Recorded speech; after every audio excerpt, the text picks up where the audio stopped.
Hey guys, Station X here, and today we're going to be taking a look at the Nintendo NES online controllers, or shall I say the Famicom versions, because I was able to find the Japanese versions of the classic NES controllers, which was, back in Japan, the Nintendo Famicom. That was the true first ever Nintendo system they ever did.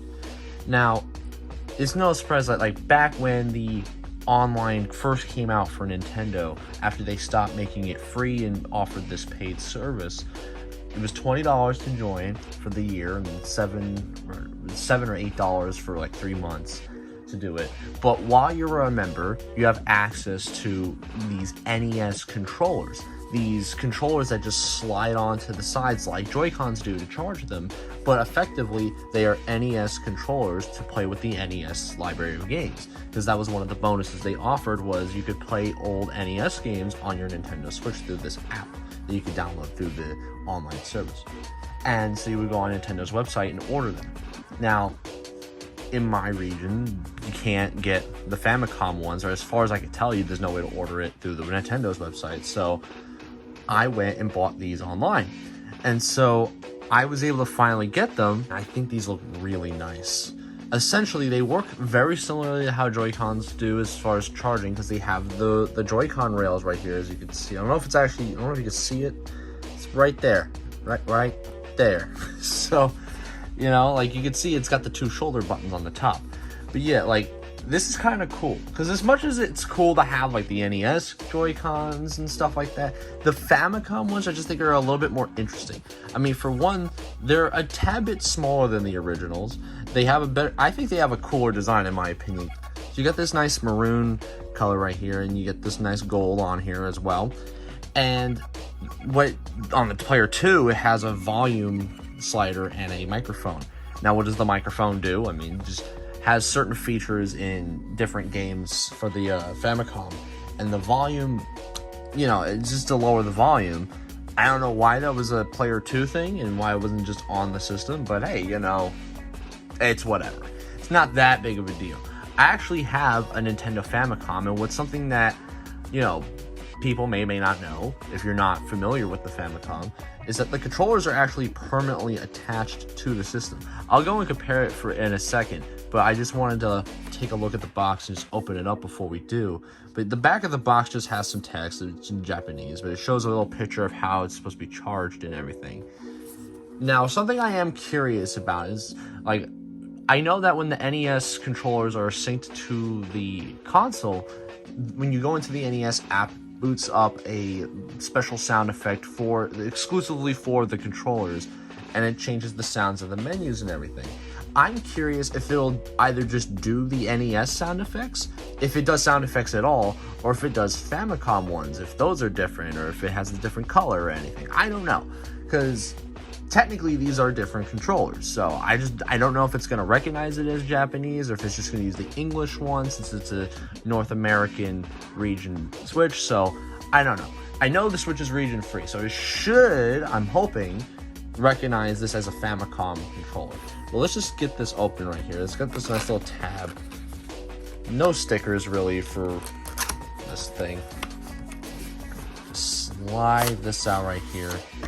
And wow, I always love Nintendo's packaging and stuff like that. It's super nice. And then there are the controllers. Let's just get player 1 out real quick. Take a look at that. That's pretty nice. Let's just take it out of this thing. Oh, it's right here. Look at that. It's very shiny. Man. Of course, it's not very much different to the NES one. I just think the way it looks is just so much better, in my opinion. I don't know. I just think, I always felt that way with both the Famicom and the Super Famicom, you know? I do like how the NES looks, and I do like how the Super Nintendo looks. I actually like the Super Nintendo console design better than the Super Famicom one. But I just adored the original Famicom and how it looks with the controllers and everything. Of course, the one thing I didn't like was that the controllers were just straight up, you know, just connected to the system. They could not detach. It's not like how controllers are here, or just like, you know, with every other console. the controllers just have a cord that you just plug into the system, and that was it. If you broke it, you could replace the controller without having to replace the whole system. The Famicom did not do that. It was almost like a plug-and-play system where it's like you plug the thing in and the controllers are just there, and if you broke the controller, you have to get a whole new system, which is kind of ridiculous. But yeah, I mean, it's got your basic D-pad, the start and select, and A and B, but something that's new to the Famicom controllers and NES controllers is that you have like the L and R buttons. Now, these are mainly to use the rewind function and just like the other options of the NES app, but you could also use it for Mario Maker, I'm assuming, as well. I'm pretty sure you could. I know I tested to see if I could do Mario Kart, because I do have the NES controller ones. I don't have them in the box, but I do have those controllers, and so you could use it on Mario Kart pretty fine. Even though it doesn't have a stick, you could use the D-pad, because Mario Kart was also on Super Nintendo. You could steer with that. It's not the best in the world, but it could get the job done. And I tried Uno, and Uno does work, kind of. You can't start the game. You kind of have to do this thing where you use a regular controller to start the game and then just go to the change grip order and switch it backwards. But the one thing you can't do is play, you can't say Uno. There's no button, there's no Y button, so you'd be kind of screwed when it comes to that. But I just wanted to test different games out to see what I can get away with using a NES controller, and it was just kind of funny. I do want to compare the NES controller with this and vice versa to the Famicom system as well, like the actual controllers. Here's player 2 with the nice volume button and the speaker. Now, I know one famous use for this was Legend of Zelda. I know had a thing where some of the enemies could die by sound. You just whisper into it or just blow. It would just kill enemies that way. I thought it was kind of nice. So yeah, pretty much same deal, just with those two extra things on it. So here's both of the controllers side by side. Here are the backs to them. And so yeah, here's an overall view of each. Now, I want to get the actual Famicom out and compare those two with each other. So here I actually have a genuine Famicom. I don't have any cables for it. I do have a way to connect it to the TV, just I don't have a power cable. And of course, it's not in the best of shape. I did buy this on eBay, and so whoever previously had this did not take care of this at all. It was a lot grosser looking than this. I actually was able to get most of the grime off that was originally on here. It's got this yellowing effect, and there's just some things I just cannot seem to get off of it, which is kind of disappointing. And the controllers have seen better days. There's some dents in the controller here, but yeah, I was never even actually able to test to see if this works, because I wasn't able to get Famicom games at the time. I just kind of forgot about it. But yeah, as you can see here, the controllers are just straight up mounted onto there. You just cannot remove it. But we're gonna look at this, and I just think it's nice to finally have like what would it look like to have an actual, Famicom controller that's in like the best condition possible. And so I finally, because all this has like some scuffs on it, some dents into the little plate that we have here, and here's just like a brand new one. And they're about the same size. It's pretty much just a reproduction of it. Just exact copy, with the exception, of course, of this right here. And this is just like, on the Joy-Cons, just to be able to detach the Famicom controller off the NES, off the Nintendo Switch. And also, something I also really like about the Famicom, it's got these nice little holders for the controllers. I always thought that was pretty neat. And then on the other side, we have player 2. This one's, of course, very scuffed up as well. And so, yeah, like every little bit of it is the same, honestly. So we got the volume button right here with the speaker.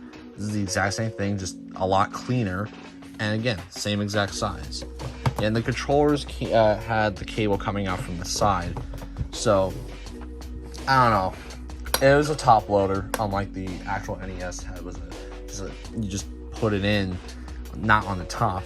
But yeah, so now that we have these two controllers, we are going to compare them to actual NES controllers, and then we're going to just see how they are on the NES app, if we'll even do anything different. So we're going to get into that in a second. Here I have an actual NES controller, and comparing it, it is like a tiny bit smaller. It's not smaller by much, but it's more rounded, so I feel like it's more comfortable in the hands compared to this, just this sharp edge right here. But yeah, I mean, it's up to you whether or not you think the NES color is better than this. This is certainly iconic. I do like how it's just kind of different. Like, you get this nice black with the gray right here, this beige color, and some hint of red in there. But I just love the red and gold of it. I'm a big fan of gold. You know, I just like the shininess of it and stuff like that. Just boom right there, just throughout the controller, and it just looks really nice.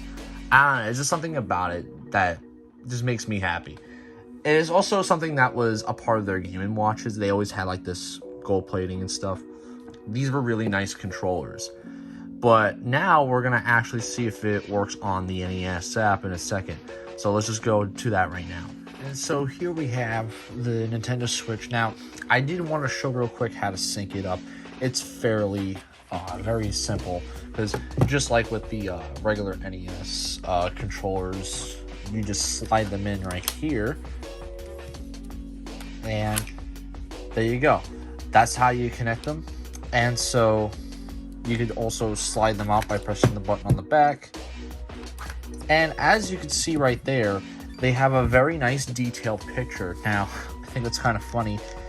Something I wanted to point out is that these controllers, of course, the Famicom back in the day had these labeled as Controller 1 and Controller 2. And something I was trying to test is that, hey, can this work? Can I use player 2 as the player 1? And so I wanted to go ahead and try and get that to go in.